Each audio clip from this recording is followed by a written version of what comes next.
నమస్తే, welcome to special focus. BRS ఎమ్మెల్యేపై కాంగ్రెస్ ప్రభుత్వం సంచలన వ్యాఖ్యలు చేసింది. టన్నెల్ ప్రమాద ఘటనపై బీఆర్ఎస్ సంతోషంతో ఉందా? కార్మికుల ప్రాణాలు కేసీఆర్ పట్టవా? టన్నెల్ ప్రమాద సమయంలో ఆ ఎమ్మెల్యే ఎక్కడున్నారు? ప్రమాదం జరిగాక ఆయన పార్టీ చేసుకున్నారా? సీఎం అన్నది నిజమేనా? ఇంతకు ఈ ఎమ్మెల్యే ఎవరు? Watch the story.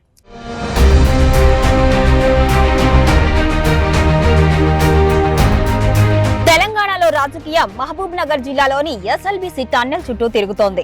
SLBC tunnel నిర్మించిన కొద్ది నెలల్లోనే ప్రమాదం జరగటం, ఈ ప్రమాదం సొరంగం లోపల 9వ కిలోమీటర్ వద్ద జరగడంతో అక్కడ విధులు నిర్వహిస్తున్న 12 మంది కార్మికులు అందులో చిక్కుకుపోయారు. ప్రమాదంపై వెంటనే స్పందించిన ప్రభుత్వ యంత్రాంగం యుద్ధ ప్రాతిపదికన సహాయక చర్యలు చేపట్టినా ప్రమాదం జరిగిన ప్రాంతంలో మట్టి దిబ్బలు పెద్ద ఎత్తున కూలిపోవడం, నీరు నిల్వ కావడం, దీంతో పాటు మట్టి దిబ్బల కింద ఉన్న ఆక్సిజన్ పైపు పగిలిపోవడంతో సహాయక చర్యలకు ఆటంకం ఏర్పడింది.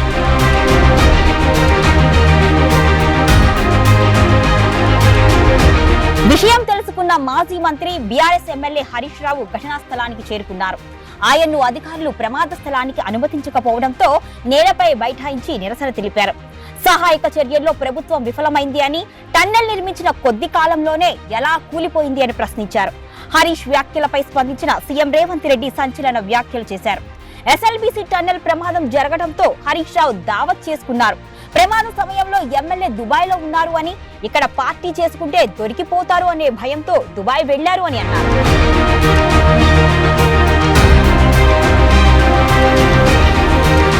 హరీష్ రావుపై భువనగిరి ఎంపీ చామల కిరణ్ కుమార్ రెడ్డి సైతం ఫైర్ అయ్యారు. మాజీ మంత్రి ప్రతి విషయాన్ని సామాజిక మాధ్యమాల్లో పెట్టి లేనిపోని హడావిడి చేస్తున్నారు అని ఆగ్రహం వ్యక్తం చేశారు. హరీష్ రావు దుబాయ్ పర్యటన వివరాలు ఎందుకు పెట్టలేదు అని ప్రశ్నించారు. తన దోస్తు కూతురి వివాహం మార్చి 6వ తేదీన ఉంది, మరి 6వ తారీఖు పెళ్లి ఉంటే ఆయన ఫిబ్రవరి 22వ తేదీన ఎందుకు వెళ్లారు అని ప్రశ్నించారు. ఎవని బ్యాండ్ కొట్టనీకి పోయారు అని ప్రశ్నించారు. నిన్న సందర్భంలో హరీష్ రావు గారు ఎస్ఎల్బీసీ టన్నెల్ కి సంబంధించిన వివాదాన్ని ముఖ్యమంత్రి రేవంత్ రెడ్డి గారి నిన్న పర్యటనను ఉద్దేశించి మాట్లాడుతూ ఆయన ఏదో గవర్నమెంట్ ప్రోగ్రాంకి పోయి ఏదో సీరియస్నెస్ లేదు, పోకముందేమో పోలేదని చెప్పారు. అప్పుడేమో ముఖ్యమంత్రి గారికి చిత్తశుద్ధి ఉంది కాబట్టి 2 గంటలల్లా ఇరిగేషన్ శాఖ మంత్రి గారిని 3 గంటలల్లా ఇన్సిడెంట్ అయిన 3 అవర్స్లో అక్కడికి ఒక హెలికాప్టర్ అరేంజ్ చేసి పంపించిన అని చెప్పి ముఖ్యమంత్రి గారు చెప్పారు, ఉత్తమ్ కుమార్ రెడ్డి గారు చెప్పారు. తెలంగాణ ప్రజలకు రోజు అదే ముచ్చట చెప్పుకుంటా పోతే మేము కూడా ఏదో చెప్పాల్సి వస్తుంది కదా. ఇప్పుడు ఇళ్ళ సంగతి ఏందనేది ఈరోజు వాస్తవంగా హరీష్ రావు గారు మాట్లాడుతూ మా హయాంలో మేము 11 కిలోమీటర్లు 3,000 కోట్ల రూపాయలు ఖర్చు పెట్టినామని చెప్తుండు. 1,00,000 కోట్లు ఖర్చు పెట్టే కాళేశ్వరం మీద ఉన్న చిత్తశుద్ధి దీని మీద ఉంటే ఈరోజు ఈ సమస్యనే ఉండకపోవు. హరీష్ అక్కడ రీల్స్ చేస్తే బాగుండేది అని ఎద్దేవా చేశారు. హరీష్ రావు దుబాయ్ వెళ్లిన రోజే దుబాయ్ లో కేదార్ చనిపోయారు అని సంచలన ఆరోపణలు చేశారు. హరీష్ రావుకు శవరాజకీయాలు కొత్తేమీ కాదు అని మండిపడ్డారు. కేదార్ మరణంపై కేంద్ర దర్యాప్తు సంస్థతో విచారణ చేపించాలి అని కేంద్ర మంత్రి కిషన్ రెడ్డికి డిమాండ్ చేశారు.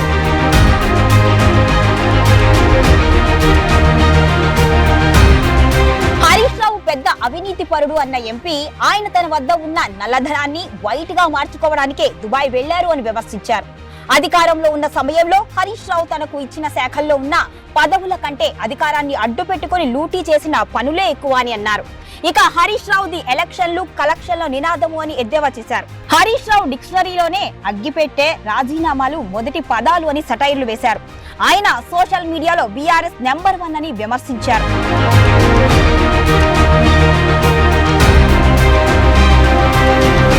సోషల్ మీడియా కోసం కేసీఆర్ కోట్లు ఖర్చు పెట్టారు అని ఎంపీ ఆరోపించారు. కేసీఆర్ కు చిత్తశుద్ధి ఉంటే ఎస్ఎల్బీసీ పూర్తి చేసేవారు అని అన్నారు. ఉమ్మడి నల్గొండ జిల్లాలో బీఆర్ఎస్ ఊపు మీద ఉంది అని, కేటీఆర్ నల్గొండకు వెళ్లిన సమయంలో ప్రజలు బ్రహ్మరథం పడుతున్నారు అని బీఆర్ఎస్ నేతలు చెప్పుకుంటున్నారు అని గుర్తు చేసిన ఎంపీ నల్గొండ జిల్లాలో బీఆర్ఎస్ పార్టీకి నాయకులే లేరు అని అన్నారు.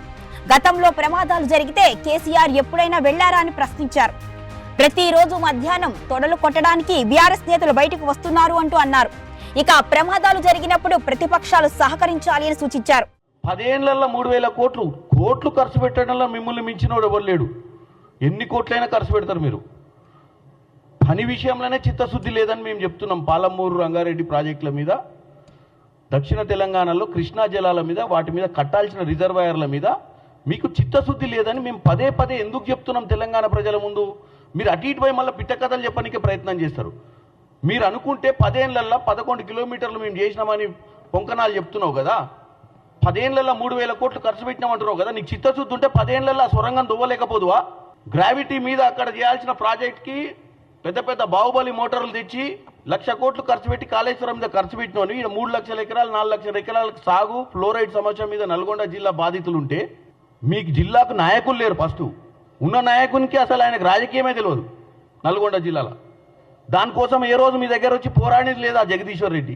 ఇవాళ మీరు వచ్చి కాంగ్రెస్ పార్టీ గురించి సంవత్సరంన్నర పాలన ఉన్న కాంగ్రెస్ పార్టీ గురించి చెప్తారా? మా ముఖ్యమంత్రికి చిత్తశుద్ధి లేదంటావు. ముఖ్యమంత్రి ఎన్నేళ్ళు ముఖ్యమంత్రి చేసిండు? మీ మామ లెక్క 10 ఏళ్ళు ముఖ్యమంత్రి చేసిండా? మీ మామ ఎప్పుడన్నా ఇట్లాంటి ఇన్సిడెంట్ లేనప్పుడు ఒక ముఖ్యమంత్రి వదలు ఎన్నిటికి పోయిండు? ఎన్ని ఇన్సిడెంట్లకు పోయిండు? గతంలో జరిగినటువంటి ఎన్ని యాక్సిడెంట్లకు మీ మామ పర్సనల్గా పోయి అక్కడ ఉన్నటువంటి 65 మంది చచ్చిపోయారు. ఏ గుడి ఏందది? కొండగట్టు జరిగినప్పుడు ఏడుండు మీ మామ? ముఖ్యమంత్రి మీ మామ హోదా వేరు, వేరే ముఖ్యమంత్రుల హోదా వేరు. మా ముఖ్యమంత్రి అన్న వీలైనంత మటుకు సమయం దొరికితే ఎక్కడికైనా పోయే ప్రయత్నం చేస్తాడు.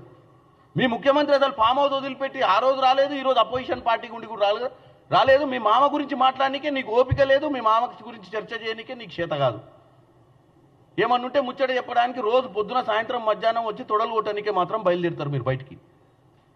ఇలా ఏమడుగుతున్నాం? మీరు చిత్తశుద్ధితో చేసి ఉంటే ఈరోజు ఎస్ఎల్బీసీలా ఆ రోజు మీ నిర్లక్ష్యం వల్లనే అక్కడ మీరు కరెంట్గా మెయింటెనెన్స్ చేయకపోవడం వల్లనే ఈరోజు ఇన్సిడెంట్ జరిగింది. ఇవాళ 8 మంది చచ్చిపోతే మేమెందుకు వస్తాం? అవును, నువ్వు కరెక్ట్ మాట్లాడుతున్నావు. ఇప్పుడు 2 రోజుల క్రితం ఈ బుద్ధి లేదా? ప్రతిపక్షాలు రెస్క్యూ ఆపరేషన్ చేయవు, అధికారంలో ఉన్న పార్టీ చేస్తుందని ఇలా చెప్తున్నావు నువ్వు. ఇది మొదటి నుంచి చెప్తున్నాం నీకు.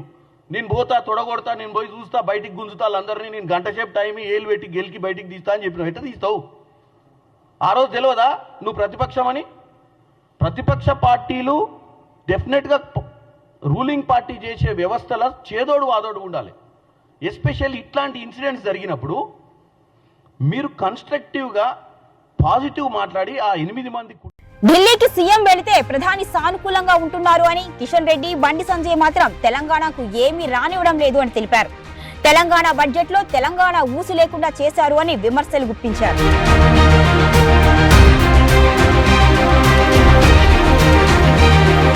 కాంగ్రెస్ వ్యాఖ్యలపై స్పందించిన హరీష్ రావు, రేవంత్ రెడ్డి దివాలా కోరు రాజకీయానికి ఇది నిదర్శనము అని విమర్శించారు.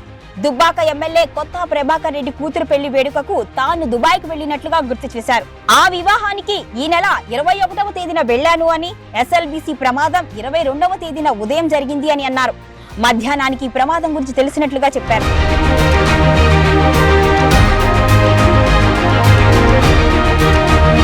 సహచర ఎమ్మెల్యే ఇంట్లో వేడుకకు వెళ్లడం తప్పెలా అవుతుంది అని మాజీ మంత్రి ప్రశ్నించారు. రాష్ట్రంలో ఇలాంటి ఘటనలు జరిగినప్పుడు స్పందించాల్సింది ప్రభుత్వమా లేక ప్రతిపక్ష ఎమ్మెల్యేనా అని ఆయన ఎద్దేవా చేశారు. రేవంత్ రెడ్డి ఇంకా ప్రతిపక్షంలో ఉన్నట్లుగా భావిస్తున్నాడు అని చురకలంటించారు. తన తప్పును దాచుకోవడానికి రేవంత్ రెడ్డి గొంతు పెంచి మాట్లాడుతున్నారు అని మండిపడ్డారు. ప్రతిపక్షాల మీద బురద జల్లి ప్రతి అంశాన్ని పక్కదారి పట్టించాలి అని చూస్తున్నారు అని విమర్శించారు.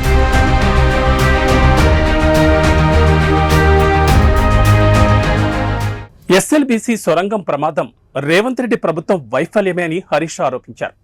ప్రభుత్వం జాగ్రత్తలు తీసుకోకపోవడం వల్లే ఈ ప్రమాదం జరిగిందని వెల్లడించారు. బీఆర్ఎస్ హయాంలో ఎస్ఎల్బీసీ పనులు జరగలేదని నిరూపిస్తే తన ఎమ్మెల్యే పదవికి రాజీనామా చేస్తానని, లేదంటే ముఖ్యమంత్రి రేవంత్ రెడ్డి తన ముఖ్యమంత్రి పదవికి రాజీనామా చేయాలని ఎమ్మెల్యే సవాల్ చేశారు.